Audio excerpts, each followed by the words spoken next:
Hello, everyone, and welcome to this month's podcast from Submissive Guide.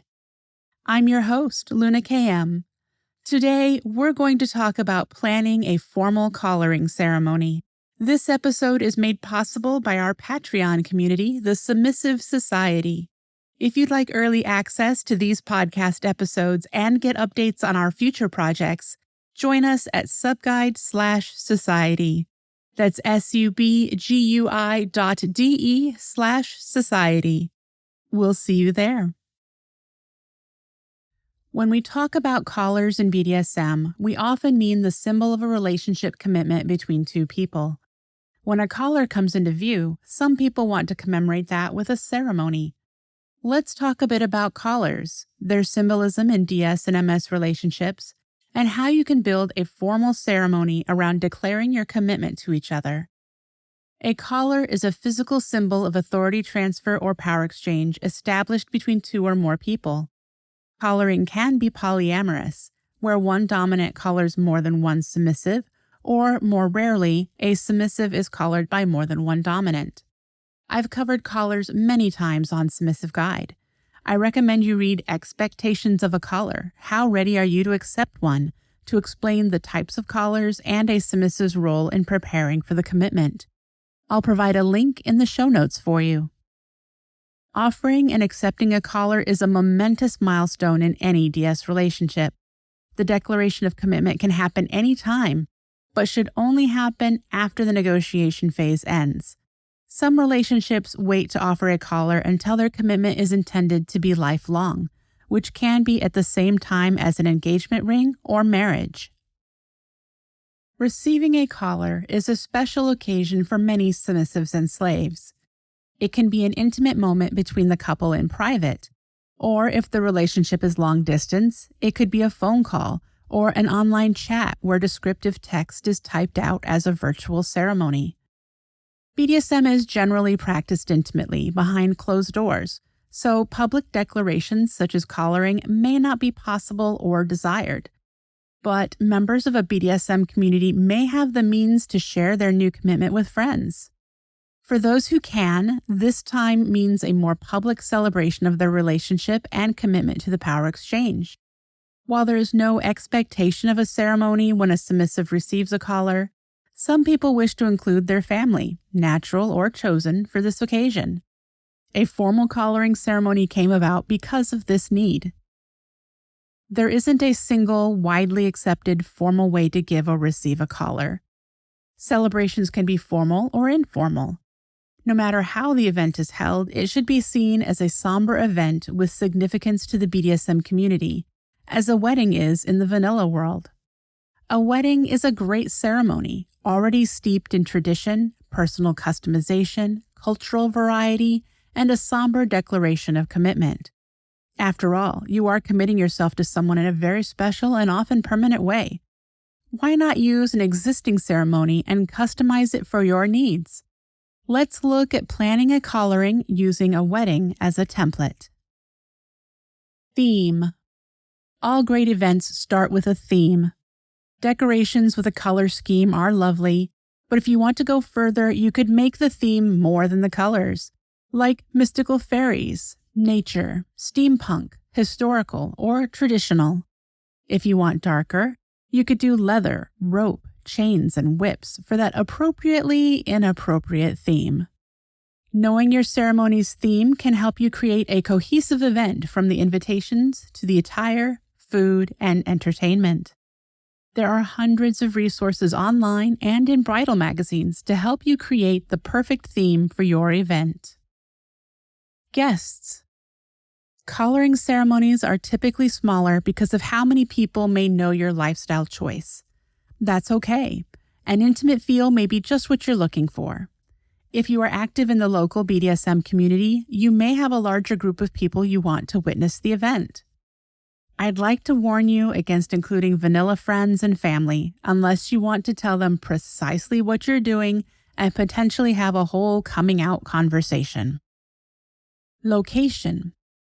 Places to hold a collaring vary on preference. I've seen them held in public dungeons, private homes, and outdoors. It's really up to you and the atmosphere you want to have. Hosting them in your home is intimate and low budget. A yard or garden could be a lovely place, weather permitting. Check the policies beforehand if you are holding it in a public or semi-public place. Discuss your plans with the event manager and be honest about what you're looking for regarding ceremony and ritual. Some places might have specific times or days of the week for alternative lifestyle displays. Even the most lifestyle-friendly places may have rules surrounding public nudity or BDSM activities. Invitations. I recommend you send invitations and give people time to respond and book time off. You can certainly use wedding invitations as a base for what to say. Take this text, for example. Because you have shared in our lives by your friendship and love, we, dominant and submissive, invite you to share the beginning of our new life together when a collar is given. You can word the invitation in many ways, and I recommend you use a web search to find the wording that will work best for your situation. Invitations are a great way to convey the theme, if your guests have the option to dress in costume or specialty wear, and what they may expect to be a part of.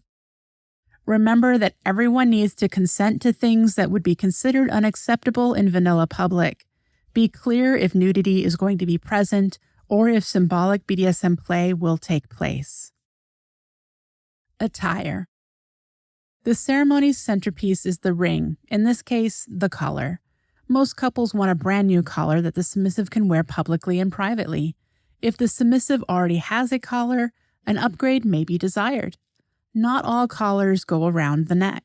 Locking bracelets, cuffs, rings, belly chains, or some form of body modification are also options. Like a wedding, you will want to determine what everyone involved will wear. You don't need to limit yourself to rented tuxes and white dresses. Keep the theme in mind. Some ceremonies call for costumes or BDSM wear.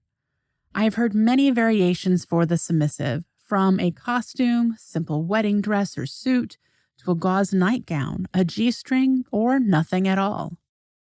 Dominants are likely to be fully dressed no matter what, but the options are still open. Full leathers, costumes, tuxedos, kilts, all in black, really whatever conveys the right message about the couple. It all works based on the atmosphere you want to convey. Officiant. The officiant has a place of honor at a collaring ceremony. Some relationships want someone to help lead them into an exchange of vows or rituals that will seal the ceremony. Anyone you respect who would be willing to stand up and guide the two of you will work. An officiant is not required in a collaring ceremony since there is no legal requirements, and some ceremonies only require the dominant to lead the vows. Attendance. Unlike a wedding, there is no need for attendance. You may want someone to help you dress, but in most cases, you stand alone in front of your dominant for a collaring. Words. Writing vows can be one of any ceremony's most challenging and personal tasks. Vows can be highly structured or relaxed and simple. They could be the declaration portion of the contract you will sign together to give your commitment a sense of permanence. BDSM contracts are not legally binding, but DS couples have used them with great success to provide guidelines for the relationship. You can say whatever you'd like at a collaring ceremony. There are some lovely ideas all over the internet. I think a common theme is that the dominant explains to the assembled why they have chosen the submissive today, and then pledges to the submissive to care for them. The submissive vows what they hope to achieve under the collar and how they feel about the relationship between the dominant and submissive. I'm particularly fond of the call and response pledge form, where the dominant says something the submissive has to agree to, and the submissive responds with, "I am yours," or something similar. Once the collar is placed and locked, if it will be locked, the dominant declares, "You are mine." Let me just say one word. Yum. Ritual. Some collaring ceremonies end with a ritual. It can be as complex or simple as you wish. It could be lighting candles, spreading rose petals, blending colored sand, hand fasting, using incense to bless the collar before it's given, a ritual BDSM playtime, or the receipt of a cutting, brand, or piercing. It is meant to be short and express the intimate moment between the parties. Reception. The sky is the limit when it comes to a reception. You can host a play party, sit-down dinner, or a full-blown wedding reception-style celebration with dancing, music, and the works. A smaller affair has more impact than a large one, but you may think otherwise. In closing, you must sit down and figure out what is important to you before planning something elaborate. I was delighted with the private exchange that Nightmare and I had, and while I can't remember what I was wearing, I remember the look in his eye when he placed the collar on me. And that's the important part, right? I've really enjoyed talking with you about collaring ceremonies. What have you learned from this episode?